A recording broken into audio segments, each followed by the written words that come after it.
ఓ పక్కన నెత్తి మీద అప్పుల ప్రాబ్లమ్స్, నువ్వు తెచ్చే సంపాదన ఇంటికి సర్వైవల్ సరిపోదు. ఈ ప్రాబ్లం పెట్టుకుని వీడికి రిలాక్సేషన్ కావాలి, సౌకర్యం కావాలి, ఫ్యామిలీతో టైం స్పెండింగ్ కావాలి, వారం వారం అవుటింగ్ కావాలి. అదనపు ఆదాయ మార్గాలు చెయ్యాలి అంటే మీరు అదనపు శ్రమ చెయ్యాలి. నువ్వు చూడగలగాలి కానీ సంపాదన మార్గం ఎక్కడైనా ఉంది. అందుకే డబ్బు సంపాదన అవకాశాలు ఒకసారి కనపడవు. ఒకసారి కనపడటం మొదలు పెడితే ప్రతి చోట, ప్రతి సమయంలో, ప్రతి మోడల్లో మీకు సంపాదన మార్గం కనపడి తీరుతుంది. మనకి మన మీద గారాబం చాలా ఎక్కువ. ఇదేంటి కొత్త పిల్లల మీద గారాబం ఉంటుంది, మన మీద మనకు గారాబం. చెప్తాను, డబ్బు ప్రపంచంలో సంపాదన అవకాశాలు కనపడవు. ఒకసారి కనపడటం మొదలు పెడితే ఎప్పటికీ ఎక్కడైనా కనపడుతూనే ఉంటాయి. Hi sir, once again welcome to our studio. Thank you. So మన సిరీస్లో భాగంగా మనీ ముచ్చట్లుగా భాగంగా ఇంకొక అతి ముఖ్యమైన హాట్ టాపిక్ ఇది కూడా. సో మనం అన్ని హాట్ టాపిక్స్ చేస్తాం అనుకోండి, అది వేరే విషయం. సో అందులో ఏంటంటే చాలామంది ఎదురు చూసేది, సార్ నాకు ఒక ఇన్కమ్ ఉంది, ఇప్పుడు లేదు ఇన్కమ్ తక్కువ ఉంది, సో నాకు ఒక అడిషనల్ ఇన్కమ్ కావాలి, అదనపు ఆదాయం కావాలి, ఎక్స్ట్రా ఇన్కమ్. సో మీ ప్రొఫైలు అంటే నాకు తెలుసు కాబట్టి మీరు ఈ సెషన్స్ కండక్ట్ చేస్తుంటారు. దాంట్లో మీరు ఏదో 150 రకాల ఆదాయ మార్గాలు ఉన్నాయి కాబట్టి, సరే ఆ సెషన్ అంటే 4 రోజులు 5 రోజులు ఉంటుంది, అది వేరే విషయం. బట్ మాకేంటంటే మా ఫాలోవర్స్ కోసం కొన్ని ముఖ్యమైన విధానంలో చెప్తే బాగుంటుంది. ఈ అదనపు ఆదాయ మార్గాల్లో 150 పైగా మార్గాలు సూచించబడతాయని చెప్పి మీరు దాంట్లో చదివి ఉంటారు. అదే మిమ్మల్ని క్వశ్చన్ అడిగేలా. అవును. అయితే ఇక్కడ చిన్న క్లారిటీ ఇవ్వాల్సింది. క్లారిటీ ఏంటంటే 150 మార్గాలు నేను చెప్పను. ఓకే, వాడి దగ్గర రాయిస్తా. ఓ సూపర్. వాడి దగ్గర నుంచి రాయిస్తా. 150 కాదు, ఇప్పటి వరకు రికార్డ్ ఏంటంటే 675. ఒకే పర్సన్ అంటే వాళ్ళతోనే ఎక్స్ప్లోర్ చేపిస్తారు. ఇది బాగుంది. ఇంకోటి ఇందులో క్లాస్ ఏంటంటే నువ్వు ఎక్స్ట్రా స్కిల్స్ నేర్చుకోకుండా, ఎక్స్ట్రా పెట్టుబడి పెట్టకుండా, ఓకే ఎక్స్ట్రా ఇంకేమి అంటే నువ్వు పెట్టుబడి పెట్టి ఇంకేది ఈ స్కిల్ నేర్చుకో, ఆ స్కిల్ నేర్చుకో, అది నేర్చుకో, ఇది నేర్చుకున్న తర్వాత వస్తుందని మొదలు పెడితే అది ఇంకే వేలల్లోకి వెళ్తుంది.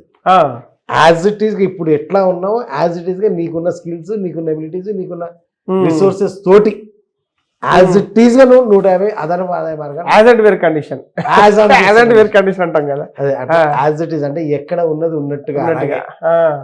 ఉన్నట్టుగా అలాగే మీ దగ్గర ఇంకో 150 అదనపు ఆదాయ మార్గాలు మీతోటి రాయిస్తాను. ఓకే, సో అది ఎక్స్ప్లోర్ చేయించడానికి ఏంటంటే that is a process, mental process నడుస్తుంది అది. ఓకే, అంటే ఏం జరుగుతుంది అంటే మనకి నేను రాసిన కోట్స్ బుక్ మీకు తెలుసు ఆల్రెడీ, మనీ కోట్స్. దాంట్లో ఒకనొక కోట్ ఏంటంటే మనం వీడియో కూడా చేసాం సార్, అది మీరు చూసారంట. డబ్బు ప్రపంచంలో సంపాదన అవకాశాలు కనపడవు. ఓకే, ఒకసారి కనపడటం మొదలు పెడితే ఎప్పటికీ ఎక్కడైనా కనపడుతూనే ఉంటాయి. ఓకే, సో అంటే నేను ఆ అదనపు ఆదాయ మార్గాలు అనే ప్రోగ్రాంలో మీ పర్సెప్షన్ని అటు నాకు ఏ సంపాదన మార్గం లేదు అన్న పాయింట్ ఆఫ్ వ్యూ నుంచి ఎక్కడ నిలబడితే అక్కడ ఇక్కడ ఎలా సంపాదించవచ్చు, ఓకే ఇక్కడ ఎలా సంపాదించవచ్చు అనే పాయింట్. తర్వాత ఏంటంటే జనాలు వచ్చి రివర్స్లో గొడవ పెడతారు మేడం. సార్ ఇంతకు ముందు మేము సంపాదించాలి అంటే మాకు ఒక్క మార్గం కనిపించేది కాదు, ఇది అయిపోయిన తర్వాత ఎక్కడ పోతే అక్కడ ఇక్కడ నుంచి అది ఇక్కడ సోడా బండి పెడితే బాగుంటుంది కదా, ఓకే ఇక్కడ ఈ ఫలానా బిజినెస్ అయితే ఇక్కడ బాగా నడుస్తుంది కదా అంటే is able to perceive the business opportunities. వేరే బిజినెస్ ఆపర్చునిటీస్ అనుకోండి, ఇన్కమ్ ఆపర్చునిటీస్ అనుకోండి, ఎక్కడ కనబడితే అక్కడ, ఎక్కడ నిలబడితే అక్కడ బిజినెస్ ఆపర్చునిటీ, ఇన్కమ్ డబ్బు సంపాదించే అవకాశాలు టక కనపడుతుంటాయి అనమాట. సో అలా కనిపించే విధంగా బ్రెయిన్ని ట్యూన్ చేసే ప్రోగ్రామ్ ఇది. నేను చెప్తే మీరు రాసుకుని చేసే ప్రోగ్రామ్ కాదు. అంటే కళ్ళు తెరుచుకుంటాయి అనమాట, అంటే డోర్లు తెరుచుకుంటాయి, మల్టిపుల్ డోర్స్ మైండ్ లో ఓపెన్ అవుతుంది. అందులోంచి నీకు ఏది తోస్తే అది చెయ్యి. ఓకే, అయితే ఇక్కడ వచ్చే ఒకనొక ప్రాబ్లం ఏంటంటే మన వాళ్ళకి అంటే చాలా మంది నా దగ్గరకు వచ్చే వాళ్ళకి చూసింది ఏంటంటే మనకి మన మీద గారాబం చాలా ఎక్కువ. మన మీద గారాబం చాలా గారాబం. ఇదేంటి కొత్త పిల్లల మీద గారాబం ఉంటుంది, మన మీద మనకు గారాబం. చెప్తాను, ఇంతకుముందు ఎపిసోడ్స్ మనం మాట్లాడుకోవడానికి ఒక దగ్గర అప్పులు ఉన్నాయి. అవును, ఓకే, ఫర్ ఎగ్జాంపుల్ అప్పులు. వీడికి ఒక 20,000 30,000 సంపాదన వస్తుంది, అది వ్యాపారంలో కావచ్చు, ఉద్యోగంలో. ఓకే, ఈ 20,000 30,000 వాడి సర్వైవల్ సరిపోతుంది. కరెక్ట్. ఈ సర్వైవల్ సరిపోతున్నప్పుడు ఈ అప్పులు తీరాలంటే వీడికి ఇంకో రకంగా సంపాదన కావాలి. అవును. ఇంకో రకంగా సంపాదన కావాలి. ఈ అదనపు ఆదాయ మార్గాన్ని వాడు నేర్చుకున్న తర్వాత ఓకే సంపాదించవచ్చు అనుకుంటాడు. లేదా సమ్ XYZ లేదా మీకు ఇలాంటి వాళ్ళు ఎవరో మీరు అడిగినట్టుగా ఆ క్వశ్చన్లో ఆన్సర్ కానీ సలహా చెప్తారు, ఈ పని చేసుకోరా అని చెప్తారు. ఇప్పుడు వీడి ప్రాబ్లం, నేను పొద్దున్న వెళ్ళి సాయంత్రం ఆఫీస్ నుంచి కానీ బిజినెస్ నుంచి కానీ వచ్చేసరికి 10 to 11 hours అయిపోతుంది. ఆ తర్వాత నేను మళ్ళీ ఒక 8 to 10 hours అన్నా నిద్రపోవడానికి ఫ్యామిలీకి ఇవ్వాలి. ఎంత అయిపోయింది? 11 hours, 19 hours. 19 hours అయిపోయింది. కాలకృత్యాలు వాటికి ఒక గంట 20 అనుకోండి. టైం ఏడుంది సార్? అవును, నాకు టైం లేదు. మీకు అక్కడ 3 గంటలు గ్యాప్ కనిపిస్తుంది మీకు. అవును, మనకు కనిపిస్తుంది. 2-3 గంటలు అయితే కనిపిస్తుంది, బఫర్ కనిపిస్తుంది. అవును, ఆయన కనిపించదు. అవును. పోనీ 2-3 గంటలు ఏం చేస్తాం? 2-3 గంటలు ఏం చేస్తాం సార్? అవి అట్లా వెళ్ళిపోతాయి అంతే. అంటే ఇంటికి వచ్చిన తర్వాత ఫ్యామిలీతో స్పెండ్ చేయాలి కదా సార్. ఇంటికి వచ్చాక ఫ్యామిలీతో స్పెండ్ చేయాలి, రిలాక్స్ అవ్వాలి కదా. అవును, రిలాక్స్ అవ్వాలి కదా, ఫ్యామిలీతో స్పెండ్ చేయాలి కదా. కొన్ని సాటర్డే సండే అంటే సార్ వారానికి ఒక రోజు వస్తుంది ఫ్యామిలీ బయటికి వెళ్ళాలి కదా. ఇంకా అర్థమవుతుంది. అవును. ఓ పక్కన నెత్తి మీద అప్పుల ప్రాబ్లమ్స్ ఉన్నాయి. నువ్వు తెచ్చే సంపాదన ఇంటికి సర్వైవల్ సరిపోదు. ఈ ప్రాబ్లం పెట్టుకుని వీడికి రిలాక్సేషన్ కావాలి, సౌకర్యం కావాలి, ఫ్యామిలీతో టైం స్పెండింగ్ కావాలి, వారం అవుటింగ్ కావాలి. అవును. దీన్ని ఏమంటారు మీ లాంగ్వేజ్లో? మా లాంగ్వేజ్లో గారాబం ఉంటుంది. Okay. You had exhausted that facility boss, you are not understanding. Okay. మీరు ఆ ఫెసిలిటీని అప్పులు చేయడంలో ఎగ్జాస్ట్ చేశారు. ఇప్పుడు మీకు ఆ ఫెసిలిటీ లేదు, బలవంతంగా లాగుతున్నారు మీరు. అంటే మీరు ఏం చేస్తారంటే అప్పుల వాడిని ఆపి వాడి డబ్బులతో మీరు చేస్తున్నారు. అదరక్కి పని చేసేది సీరియల్ ఉంటుంది, అంతకుముందు పాతదోటి ఉండేది డ్రామా, రవీంద్ర భారతిలో ఆడేది అనమాట. అందులో ఒక బిచ్చగాడు అడుగుతాడు ఒక ఈ క్యారెక్టర్, సార్ మీరు నాకు పెళ్లి కాకముందు 100 రూపాయలు ఇచ్చేవాళ్ళు నెలకి, తర్వాత 50 ఇచ్చారు, తర్వాత 20 ఇచ్చారు, 30 ఇచ్చారు, ఇప్పుడు అసలు ఇవ్వట్లేదు సార్ మీరు. అరే అప్పుడు నేను ఏం చేశాను, బాగా సంపాదిస్తుంటే పెళ్లి కాలేదు, అప్పుడు ఏంటంటే జనరస్గా నేను 100 రూపాయలు ఇచ్చాను. తర్వాత పెళ్ళి అయింది, కొంచెం ఖర్చులు పెరిగినాయి, 50 ఇచ్చా. తర్వాత పిల్లలు పెరుగుతున్నారు కదా, 10 చొప్పున తగ్గించుకుంటూ వచ్చా. ఇప్పుడు పిల్లలు పెద్దగా అవుతున్నారు, అందుకే నేను నీకు ఏం చేయట్లేదు అంటే, ఇప్పుడు అర్థమైంది సార్ ఏంటంటే మీ సంసారం మొత్తం నా డబ్బులతోనే నడిపిస్తున్నారు అంటే. మీ కాపురం మొత్తం నా డబ్బులతో పోలేడు, మీరు నాకనే నిచ్చగాళ్ళగా ఉన్నారంటాడు. సో అది పరిస్థితి. ఇక్కడ మీరు అడిగిన కమింగ్ బ్యాక్ టు అదనపు ఆదాయ మార్గాలు చెయ్యాలి అంటే మీరు అదనపు శ్రమ చెయ్యాలి. ఓకే. ఇక్కడ జనాలు అర్థం కాని విషయం ఏంటంటే అదనపు ఆదాయాన్ని చూస్తారు కానీ అదనపు ఆదాయం రావాలంటే అదనపు శ్రమ చేయాలి, అదనపు సమయం తీయాలి, సమయం కేటాయించాలి, అదనంగా నువ్వు కృషి చేయాలి. కరెక్ట్. దీనికి నాట్ రెడీ. అదనపు ఆదాయం వచ్చేయాలి. ఎలా వస్తుంది? పోనీ పెట్టుబడి పెడతావా? లేవు సార్. పోనీ టైం ఇస్తావా? అంత టైం లేదు. టైం లేదు సార్. పోనీ దానికి ఏమన్నా కొత్త స్కిల్ నేర్చుకుంటావా? ఇప్పుడు ఏం నేర్చుకుంటావు సార్? ఏజ్ అయిపోయింది. అది ఏదైనా 30 ఏళ్ళైనా ఏజ్ 35 ఏళ్ళు ఇప్పుడేం చదువుతాము, ఇప్పుడేం నేర్చుకుంటాం. అవును, అవును. మరి ఇప్పుడు ఎట్లా రారు బట్టి? అందుకే కదా సార్ మీ దగ్గరికి వచ్చాను.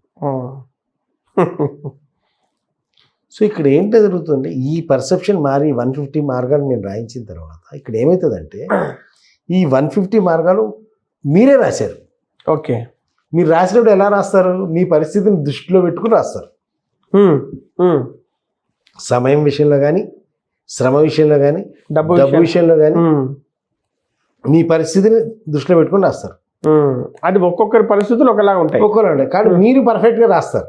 కరెక్ట్. మీరు పర్ఫెక్ట్గా రాసినప్పుడు దాంట్లో ఏది మీరు పికప్ చేసినా మీరు చేయగలిగే స్థితిలో ఉంటారు మీరు రాసేటప్పుడు. అలా కాకుండా నన్ను ఎవడన్నా ఇట్లా అడిగేయడం అనుకోండి, ఏం చేయాలంటే ఓ పని రాకెట్ ఫ్యాక్టరీ పెట్టు, ఎలాన్ మస్క్ కాంపిటీషన్ గా అంట, స్పేస్ షిప్లో స్పేస్ ఎక్స్ స్పేస్ ఎక్స్, దానికి కాంపిటీషన్గా. నువ్వు స్పేస్ జెడ్ స్పేస్ వైయో వీటి సార్ అన్ని పైసలు లేవు కదా మరి ఏంది. పోనీ ఒకటి సూపర్ మార్కెట్ పెట్టు, అంత ఎక్స్పీరియన్స్ లేదు సార్. సరే బట్టల కొట్టు పెట్టు, నాకు తెలియదు సార్ అన్న. ఇట్లా నేను చెప్పుకుంటా పోతే ప్రపంచంలో 5 లక్షల సంపాదన మార్గాలు నీకు కుదరవు. ఏది గురు సార్? ఇప్పుడు టీ ఫ్రాంచైజీ పెట్టమని నేను ఒక సలహా ఇచ్చా. 2.5 lakhs 3 lakhs టీ ఫ్రాంచైజీ వచ్చేస్తుంది. టీ అమ్ముకోవాలా సార్? టీ అమ్ముకోవాలా? నేను చెప్పాను, ఇక్కడ మా ఇంటి దగ్గర ఒక టీ స్టాల్ ఉంటుంది. ఎప్పుడు నేను వెళ్తుంటే ఆయనతో బాగా పరిచయం అయిందనమాట. ఆయన దాదాపు అన్ని పోగా కూడా ఒక నెలకు 2-3 లక్షలు మిగులుతాయి. అయినా కూడా టీ అమ్ముకోవాలి సార్. ఏం చేయాలి ఇప్పుడు? కాబట్టే నేనేం చేస్తానంటే ఈ ఆదాయ మార్గాలు నేను చెప్పను. నేను ఏది చెప్పినా నీ దగ్గర అనుకుంటాను. అవును, నేను ఏం చెప్పినా మీ దగ్గర అనుకుంటాను. కాబట్టి నేనేం చేస్తాను, నీ దగ్గర నుంచి తీస్తాను. సో దట్ నువ్వు రాసిన 150కి 150 మార్గాలు నువ్వు చేయగలుగుతావు కదా. ఇప్పుడు చెయ్యి, ఎన్ని చేస్తావు చెయ్యి. నువ్వు అందులో 1-2 చేసినా 6 నెలలు తిరిగి ఏడాది తిరిగేసరికి నీ ప్రైమరీ జాబ్ ఏదైతే ఉంటుందో చూసారా, దీన్ని డామినేట్ చేస్తుంది. అవును, అప్పుడు అది ఒరిజినల్ మార్గం అవుతుంది, ఇది అదనపు ఆదాయం. అవును. So that way you can shift the game, total game shift చేయొచ్చు, ప్రాస్పరస్ అవ్వచ్చు, రిచ్ అవ్వచ్చు, ఇవన్నీ కావచ్చు. ప్రొవైడెడ్ నువ్వు ఆ టయాన్ని కేటాయించగలగాలి, తీయగలగాలి, ఆ శ్రమ పెట్టడానికి రెడీ అవ్వగలగాలి. ఇంట్రెస్ట్ ఉండాలి కదా first. Interest, passion. I tell you sir, అదనపు ఆదాయ మార్గం సార్, అదనపు ఆదాయ మార్గం మీరు అడిగారు కాబట్టి నేను చెప్తున్నా. There is no big rocket science sir. పెద్ద రాకెట్ సైన్స్ లేదు. అవును, చిన్న గ్యాప్. దెర్ ఇస్ చిన్న గ్యాప్, బిజినెస్ కి సన్న గ్యాప్. ఆ గ్యాప్ లో బిజినెస్ ఏర్పడుతున్నాయి. మీరు చూడండి కావాలండి. ఇప్పుడు కర్రీ పాయింట్ ఏర్పడిందా? ఎందుకు ఏర్పడింది కర్రీ పాయింట్? ఓ బ్యాచులర్ కురోడు అన్నం వండుకోగలుగుతాడు, కూర వండుకునే ఓపిక లేదు. ఓపిక అండ్ టైం. ఈ గ్యాప్ లో మీకు కర్రీ పాయింట్ ఏర్పడింది. అవును, అంటే ఈ గ్యాప్ లో ఇంకో తెలుసా, చాప్డ్ వెజిటబుల్స్. విన్నారా? అదే తరిగిన కూరగాయలు ప్యాకెట్లు పెట్టి అమ్ముతారు. అవును, అంటే ఫ్రూట్స్ కూడా నువ్వు వండుకునే టేస్ట్ అలా చెప్పి ఇంటి ఫుడ్ వండుకునే తరిగిన కూర తరగాల్సిన పని లేదు. It's gap. ఇవాళ రోజు Swiggy, Zomato, Uber, OYO, Ola ఇవన్నీ కూడా గ్యాప్లే కదా. యాక్చువల్లీ అంటే డిగ్నిటీ ఆఫ్ లేబర్ మనకి చెప్తాను sir. You have to visit Mumbai. నేను ఒకసారి అంటే ఎందుకు చెప్తున్నా అదనపు ఆదాయ మార్గాలు మీరు అన్నారు. అదనపు ఆదాయ మార్గాలు నేను చెప్పడానికి చెప్పిన తర్వాత మీరు చేయగలుగుతారు లేదో చెక్ చేసుకోండి. ఐ టెల్ యూ, ఒకసారి నేను బాంబే వెళ్ళి ఓ క్యాబ్ ఎక్కాను, ఊబర్ పిలిచాను, ఊబర్ వచ్చింది, క్యాబ్ ఎక్కాను. ఎక్కిన తర్వాత మేము 4-3 ఉన్నాం. నేను ముందు సీట్లో కూర్చున్నా, వెనకాల కొలీగ్స్ కూర్చున్నారు. వెళ్తుంటే ఆయన కొంచెం ఒక 1/2 kilometer వెళ్ళంగానే, sir are you first time for Mumbai అన్నాడు. ఆఫ్ కోర్స్ చేస్తాను. దెన్ ఓకే అని చెప్పి, sir this is called Juhu Beach, this is Marine Drive, this is Mukesh Ambani's residence, would you like to have some photographs అని చెప్పి ఆపి, ఇదిగో ఇక్కడ నుంచి ఫోటో దిగితే మంచి వ్యూ వస్తుంది అని చెప్పి ఫొటోస్ దించి మొత్తానికి తీసుకెళ్తున్నాడు. తాజ్ హోటల్ చూపిస్తున్నాడు, గేట్ ఆఫ్ ఇండియా అన్నీ చూపిస్తున్నాడు. చూపిస్తుంటే ఆ లాంగ్వేజ్, ఆ ప్రెస్టీజ్ చూసిన తర్వాత నాకు ఎందుకో డౌట్ వచ్చింది, ఇది నార్మల్ క్యాబ్ డ్రైవర్ అయితే కాదు అని చెప్పి, సార్ మీరు ఏం చేస్తుంటారని అడిగాను. అంటే ఎంత స్టూపిడ్ క్వశ్చన్. ట్యాక్సీ డ్రైవ్ చేస్తున్నాడు, ఏం చేస్తుంటారు నేను అడిగాను కదా. కానీ నేను అడిగాను, magically it was not a stupid question. Okay, నేను ఆన్సర్కి ఏమేమనంటే, ఏదో కాలేజ్ పేరు చెప్పి, ఇంజనీరింగ్ కాలేజ్ పేరు చెప్పి, ఆ ఇంజనీరింగ్ కాలేజ్లో నేను హెచ్ఓడి అన్నాడు. ఓ, హెడ్ ఆఫ్ ది డిపార్ట్మెంట్. అంటే ఇది additional income. Head of the department అండి నేను అన్నా. మరి ఇదేంటి అన్న, ఇదంటే అడిషనల్ ఇన్కమ్ అన్నా. అదేలాగా అన్న, మా దగ్గర కాలేజీ 5 గంటలకు అయిపోద్ది, అయిపోగానే యాప్ ఆన్ చేస్తా. యాప్ ఆన్ చేసి రాత్రి 10 గంటల దాకా క్యాబ్ తిరుగుతుంది. రైట్, బాగుంది. మరి ఇప్పుడు మీరు యాప్ ఆన్ చేయగానే మీ స్టూడెంట్స్ కూర్చున్న సందర్భాలు లేవా అన్న? ఎంబరాసింగ్ ఉంటుంది కదా సార్. అవునవును, హెచ్ఓడి క్యాబ్ డ్రైవ్ ఎవరో ఒకరు బై ఛాన్స్ ఇన్ని సంవత్సరాలు everyday it happens, this nothing new అన్నాడు. మరి don't you feel embarrass? Why? I'm only HOD until 5 o'clock. 5 o'clock తర్వాత నేను హెచ్ఓడి కాదు, నేను క్యాబ్ డ్రైవర్. నా క్యాబ్లో కస్టమర్ వాడు ఎక్కాడు. సరే 10 గంటలకు వెళ్తే ఓకే, 10 గంటలకు వెళ్ళి అంటే 10 గంటలకు వెళ్ళి మీరు ఫ్యామిలీతో స్పెండ్ చేసి రెస్ట్ తీసుకుంటారండి. కాదు సార్, 10 to 12 ఆన్లైన్ ట్యూషన్స్ చెప్తా. 10 to 12 ఆన్లైన్ ట్యూషన్స్ చెప్తా. అయితే పొద్దున 9 గంటలకు లేచి కాలేజీకి వెళ్తాను. లేదు సార్, 6 గంటలకు లేచి బయటకు వస్తాను. ఏం చేస్తాను? 6 నుంచి 9 దాకా క్యాబ్ నడుపుతాను. మళ్ళీ పొద్దున్న 6 to 9, ఈవినింగ్ 5 to 10 క్యాబ్ నడుపుతాడు. నైట్ 10 to 12 ట్యూషన్ చెప్తాడు. మార్నింగ్ 9 to 5 మళ్ళా కాలేజీలో హెచ్ఓడి. దానికంటే ముందు కూడా మళ్ళీ క్యాబ్ నడుపుతాడు మార్నింగ్. ఓకే, నేను నీ కాళ్ళు ఎక్కడ ఉన్నాయి బాబు సార్, నీ కాళ్ళు ఎక్కడ ఉన్నాయి, ఇట్లా ఇవ్వ సార్. సో మరి ఫ్యామిలీతో గడపవా అన్నాడు. ఫ్యామిలీ కోసమే కదా సార్ చేసేది, ఫ్యామిలీ కోసమే కదా చేసేది, ఫ్యామిలీతో గడుపుతున్నాం కదా.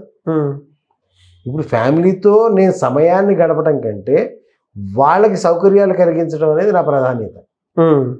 సో దానికోసం నేను పనిచేస్తాను. సో ఇప్పుడు చెప్పండి, టైం లేదని మనం గారాబం చేసే వాళ్ళకి నేను అది చూసిన తర్వాత వీళ్ళకి ఏం చెప్పాలి సమాధానం? వదిలేయండి సార్, ఇంకో చెప్తాను. జూహు బీచ్కి ఇక్కడికి వెళ్ళాం. వెళ్తే జనాలు ఒక 5-6 నిలబడి ఉన్నారు. సాపలు ఉన్నాయి. వెళ్ళంగానే సార్ చటై అన్నాడు. అముతురుడే అనుకున్నాను. సార్ సాపలు అని చెప్పి అన్నాడు. అముతురుడే అనుకుని నై చెయ్యాను. సార్ బయట అన్నాడు. బయట తేను తో చటై దాన్ని చటై వేయాలా అంటాడు. ఇసుక కదా కింద, సాపరుస్తాడు. మట్టి అంటకుండా సాపరుస్తాడు. సాపరిస్తే అదేంటంటే 50 రూపాయలు. ఓ, ఇదొక బిజినెస్. షాక్. వాట్? చటై మీరు కూర్చున్నంతసేపు కూర్చోవచ్చు, 1-2 గంటలు ఎంతసేపు కూర్చున్నా 50 రూపాయలు నాకు. బాగుంది, వేయను. వేసాడు. కూర్చున్నాం. ఏం తింటారు అన్నాడు. ఒకడు పావు బజ్జీ చెప్పాడు, ఒకడు మిర్చి బజ్జీ చెప్పాడు, ఒకడు సమోసా చెప్పాడు, ఒక ఐస్ క్రీమ్ చెప్పాడు, ఏదో 4 చెప్పారు. టకటక్కడ పోయి అన్ని స్టాల్స్ దగ్గర కలెక్ట్ చేసుకుని మాకు తెచ్చిచ్చాడు. రైటా? ఇప్పుడు ఏం జరిగింది ఇక్కడ? 50 రూపాయలు ఇవి.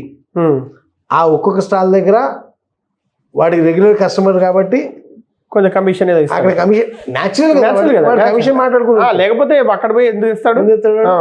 10 రూపాయల సమస్యకి 12 రూపాయలు లేదా 8 రూపాయలకి వాడికి 8 రూపాయలకి ఇవ్వడము, వీడు మనకి 10 రూపాయలకి ఇవ్వడం, మొత్తానికి ఎక్కడ ఇంత అయిన తర్వాత సార్ చాయ్కి పైసాను. చటాయి తీసుకున్నాడు, ఫుడ్ ఐటమ్ తీసుకున్నాడు, చాయ్కి పైసాను ఇచ్చినాం. ఆన్ టోటల్ నా దగ్గర వాడిని చూస్తే ఒక దగ్గర 100, 120, 130 సంపాదించాడు నా గంటన్నరలో. ఓకే, అలా వాడు ఒక 10 చేపలు పరిచాడు. చేప సార్, చేప అద్దెకి ఇచ్చి 500 రోజుకి సంపాదించేసరి నమ్ముతాము అసలు? నాకు అలవాటు కంటే పలకరిచ్చా, ఇదే నా నీ దందా అన్నాడు. ఈ దందా చేస్తే మాకేం వస్తుంది సార్, బతుకంతా పొద్దుంతా చేస్తే మాకేం వస్తుంది? సాయంత్రం 6 to 10. అది కూడా ఎక్స్ట్రా ఇన్కమ్. అది ఆదాయ మార్గాలు, ప్రైమరీ కాదు. మీరు అదనపు ఆదాయ మార్గాలు అడిగారు కదా, అవునవును, దానికి చెప్తున్నారు. అదనపు ఆదాయాల గురించే చెప్తున్నారు, అసలు ఇన్కమ్ గురించి చెప్పట్లే. 6 to 10 భలే ఉందిరా ఇది. అది మరి ఇంటికి ఎప్పుడు వెళ్తాం అంటే ఈ 10 తర్వాత ఈ పోలీసు వాళ్ళు వచ్చి స్టాప్స్ అన్ని కట్టేస్తారు సార్. తర్వాత అక్కడ బీచ్ అట్లా ఒక వాకింగ్ ట్రాక్ ఒకటి ఉంది, మన సినిమాలో చూపిస్తారు చూడండి, జాగింగ్ ట్రాక్. మనము బీచ్ ఒడ్డున అట్లా మన వాటర్ మీద నడుస్తా ఉంటే ఫుట్పాత్ లాగా కూర్చొని ఉంటారు అక్కడ. అవునవును, కూర్చొని ఉంటారు కదా సముద్రం పక్కన. సముద్రం పక్కన అట్లా రాత్రి అంతా కూర్చుంటారంట. వీడు 11-12 దాకా టీవీ అమ్ముతాడంట. ఇక్కడ 10కి అయిపోయి షాప్స్ మూసేసాక వీడు మళ్ళీ 11-12 దాకా టీవీ అమ్ముతాడట. తర్వాత ఇంటికి వెళ్తాడు. ఇంటికి వెళ్ళి సరే మరి ఇంకో మళ్ళీ తెల్లారులు వేస్తామని తెల్లారి చేపే కామైనా సార్. ఏం కామైనాట? జాగింగ్ ట్రాక్ వాళ్ళ దగ్గర జ్యూస్ అమ్ముతాడు. కాకరకాయ జ్యూసు, సొరకాయ juice, beetroot juice, health drinks morning 9 దాకా, 9:30, 9 దాకా. తర్వాత నౌకరీ పే చేస్తాం సార్, 9 to 5, 9 to 6 మళ్ళీ నౌకరీ పే చేస్తాయి. మ్యాజిక్ ఏంటి తెలిసిన? Government Naukri, government job, municipality department government job. 9 to 6 government job, 6 to 10 చేపల జాబు, ఉమ్. 10 to 1 దగ్గర 10 to 1 మొత్తం రాత్రి 1 గంట దాకా టీ జాబు, ఏమో. పొద్దునే health drink job. Health drink, ఆ. गैप एड़ू रहा है नहीं कभी कभी रियल एस्टेट का भी धंधा कर लेता हूँ सब ఆ. మీ కాళ్ళ దండ పెట్టాలా మా తెలుగు వాళ్ళకి చూపించాలా మిమ్మల్ని అనిపించింది అంటే వై ఐఎమ్ సేయింగ్ ఇస్ అదే విషయంలో వీడికి అప్పులుండి నానా రకాల సమస్యలు ఉన్నా సరే వీడి దగ్గర ఇంకొక గంట సేపు వీడు తీయడు గారాబం చేస్తుంటాడు ఉమ్. వాడు అక్కడ ప్రతి టైం ఇట్లా వాడు ఇంత వేసేంటి నాతో మాట్లాడుతున్నాడా ఉమ్. ఇది కంటిన్యూస్ గా నేను చెప్పాను మీకు ఉమ్. కంటిన్యూస్ కన్వర్సేషన్ కాదు ఇది ఆ. మధ్య మధ్యలో 2 to 3 minutes బ్రేక్ నాతో వాళ్ళందరూ ఇచ్చిన తర్వాత మళ్ళీ ఏదో ఫ్రీ టైమ్ లో మాట్లాడుకుంది ఆయన ఫ్రీ టైంలో నా ఫ్రీ టైం ఆయన ఫ్రీ టైంలో మాట్లాడింది అవును ఇచ్చిన తర్వాత ఎక్కడో కనపడతాడు సార్ వైబీ ఆత అంటాడు వెళ్తాడు సార్ చెటాయి అంటాడు ఆయన చాపరుస్తాడు మళ్ళీ ఇచ్చేస్తాడు మళ్ళీ వచ్చి నాతో బోర్ చేసావు అంటాడు మీరు సమ్మర్ చెప్తున్నారు అంతే నేను సమరీ చెప్తున్నా అంతే దీనికి ఒక 2 గంటలు పట్టింది టైం పట్టింది ఆ. మొత్తం కన్వర్సేషన్ 2 గంటలు పట్టింది ఆ.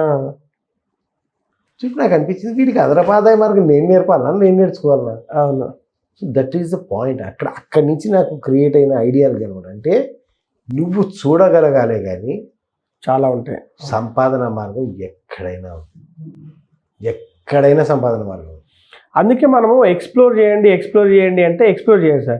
ఇప్పుడు మనము ఎగ్జాంపుల్ చెప్పాము ఏది ఇప్పుడు నేను మార్వాడి ఎగ్జాంపుల్ అతను ఎక్కడి నుంచో వస్తాడు పానీపూరి అమ్ముతాడు తర్వాత సంపాదించుకుంటాడు మెల్లమెల్ల ఇంకో షాప్ పెడతాడు ఇలా ఉంది తర్వాత ఈ టీ చెప్పినప్పుడు అంటే మేము పానీపూరి అమ్ముకోవాలా ఇలా ఉంటాయి క్వశ్చన్స్.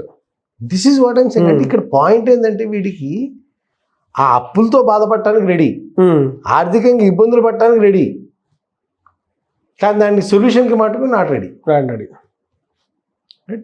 చిన్న చిన్న గ్యాప్స్ అటువంటి గ్యాప్లో ఎవడన్నా కనుక బిజినెస్ చేస్తుంటే నాకు తెగ ముచ్చటేస్తుంది పిలిచి మరి డబ్బులు ఇస్తాను నాకు సర్వీస్ చేయకపోయినా సరే పిలిచి మరి డబ్బులు ఇస్తాను I feel that they worth encouraging కానీ సోమర్ల కంటే వాళ్ళకి ఎంకరేజ్ చేయడం బట్టి అవును చిన్న చిన్న గ్యాప్లు. సో అదనపు ఆదాయ మార్గం అంటే ఎక్కడో లేదు సార్ కొత్తగా అవును నీ దృష్టికోణంలోనే ఉంటుంది. అవును ఎక్కడ ఎందుకని చెప్తున్నాను ఎందుకని నేను మీకు న్యూట్రల్గా చెప్పట్లేదు అంటే నేను చెప్పొచ్చు ఇప్పుడు మీరు అన్నట్టుగా పానీపూరి పెట్టుకోవాలంటే పానీపూరి పెట్టాలన్నా కొన్ని కూరగాయలు పెట్టుకోవాలన్నా కరిపాయింట్ పెట్టుకోవాలన్నా అంటే ప్రతిదానికి ఇది చెయ్యాలా అని ఈగోగా ఫీల్ అయ్యే క్వశ్చన్ ఉంటాయి ఆడియన్స్ లో ఉంటుంది ప్రతిదానికి. నేను ఏది చెప్పినా మీరు ఉద్దేశం ఏంటి నన్ను క్వశ్చన్ అడగండి 1-2 మార్గాలు చెప్తాను అని. నేను 1-2 కాదు 150 చెప్పినా అందులో ఏ ఒకటి నచ్చని వాళ్ళు ఉంటారు. అవును నేను అందుకని నేను వాళ్ళ కాదు నీ దృష్టికోణం మారాలి. నీ దృష్టికోణం మారితే నీకు ప్రతి చోట కనపడుతుంది. ఎందుకంటే డబ్బు సంపాదన అవకాశాలు ఒకసారి కనపడటం మొదలు పెడితే ప్రతి చోట ప్రతి సమయంలో అవును ప్రతి మోడల్లో మీకు సంపాదన మార్గం కనపడి తీరుతుంది. దట్స్ ద మ్యాటర్ ఆఫ్ అదనపు ఆదాయం ఈజ్ నాట్ ఎనీ టైం అంటే ఒక మోడల్ కాదు అది. అదనపు ఆదాయం అనేది మీ పర్సెప్షన్. అవును పర్సెప్షన్ మారితే 100 వస్తాయి కరెక్ట్. పర్సెప్షన్ మారని చెప్పి నువ్వు ఏది చెప్పినా దాంట్లో నీకు వంకే కనపడుతుంది. ఇది 26 years సార్ ఇట్లాంటి చెప్పి వాడికి ఏది చెప్పినా ఈ చెప్పేవారు మీరంటే పానీపూరి టీ చెప్పామనుకోండి ఆయన ఏం చేయాలన్నా అంటే సోని ఓ పని చేయరా బట్టల షాప్ పెట్టు అంత పెట్టుబడి లేదు పోనీ ఫలానా చోటు నుంచి అవి తీసుకొచ్చి కమిషన్ కమ్ము అంత పెట్టుబడి లేదు నాకు అంత టైం లేదు నాకు వాటి గురించి తెలియదు అంటాను వాటి గురించి తెలియదు తెలియదండి. ఎవరి కోసం ఎవరు తెలుసుకోవాలా మీరు చెప్పండి మీరు చెప్తే నేను చేస్తాను అంటే మునిగిపోతే నన్ను అడుగుదామని నువ్వు చెప్పినవి చేసినా మునిగిపోయాను. That's not the way. అసలు నీకు అదనపు ఆదాయం మార్గం సంపాదించే ఉద్దేశమే లేదు ఉంటే నా దగ్గర రావు. అవును వచ్చి ఆయన్ని అడిగితే కూడా ఆయన చెప్పలేదు నాకని చెప్పుకోవడానికి నన్ను అడిగావు. Otherwise you're not interested. పోయి చీరాల్లో మంచి ఒక లో లెవెల్ వాళ్ళకి ఏమంటారు రీజనబుల్ రేట్లో బట్టలు దొరుకుతాయి. అవును హోల్సేల్లో తెచ్చాముకో అంత దూరం పోయి వచ్చి టైం లేదు సార్. మరి ఈ పలానా ఈ స్టాల్ పెట్టు లేదా ఈ టిఫిన్ బగ్గీలు ఉన్నాయి కదా అదే మన ఫుడ్ బగ్గీలు హైటెక్ సిటీలో మస్తు నడుస్తున్నాయి. ఫుడ్ బగ్గీ పెట్టు అంటే మా వాళ్ళకి తెలిస్తే ఏమనుకుంటారు సార్? ఇప్పుడు గ్రాండ్గా స్టార్ లెవెల్లో టీ ఫ్రాంచైజీ పెట్టు సార్. దానికి బాగా సెటప్ కావాలి సార్, దానికి బాగా ఇది కావాలి. అంటే ఆన్ టోటల్గా ఏంటంటే వీళ్ళకి సొల్యూషన్ వద్దు. నువ్వు ఏ సొల్యూషన్ ఇచ్చినా ఆ సొల్యూషన్లో ప్రాబ్లం తీయగలిగే సమర్థులు వీళ్ళు. అంటే వాళ్ళు ఎక్స్పెక్ట్ చేసే సొల్యూషన్స్ ఎలా ఉంటాయంటే ఏసీ రూమ్లో కూర్చొని కంప్యూటర్ ముందు కూర్చొని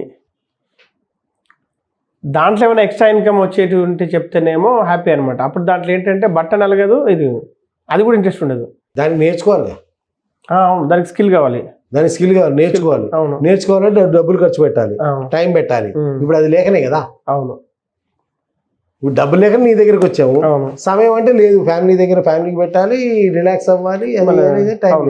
టైం లేదు, డబ్బులు లేవు, శ్రమించే ఓపిక లేదు. అవును, ఇంకా ఈ మూడు కాకుండా ఏమైనా మార్గం అంటే చెప్పండి. అది సో నిన్న ఇప్పుడు ఆన్లైన్ మీటింగ్లో ఒక ఆయన అంటున్నాడు, సార్ మిగతా వాళ్ళకి ఫీల్ గుడ్ ఫ్యాక్టర్లో ఉండదు సార్ మీ టాక్, మొహాన్ని ఇట్ట పట్టమని ఇట్ట నింపకాయ కొట్టినట్టు ఉంటుంది అంతే. కానీ నిజంగా డైజెస్ట్ చేసుకోగలిగినోడికి జీవిత సత్యాలు బోధపడతాయి. అంతే కదా సార్, వాళ్ళ కోసమే కదా మన ప్రయత్నం కూడా. సో ఇక్కడ పాయింట్ ఏంటంటే మీరు నిజంగా ఆ యొక్క అలసత్వం అంటారు అచ్చ తెలుగులో, అలసత్వం ఇంగ్లీష్లో లెథార్జీ. లేజినెస్ కాదు, లెథార్జీ. అవును, అలసత్వం. ఇది పోతే గానీ అదనపు ఆదాయ మార్గం రాదు. Correct. Okay sir, thank you.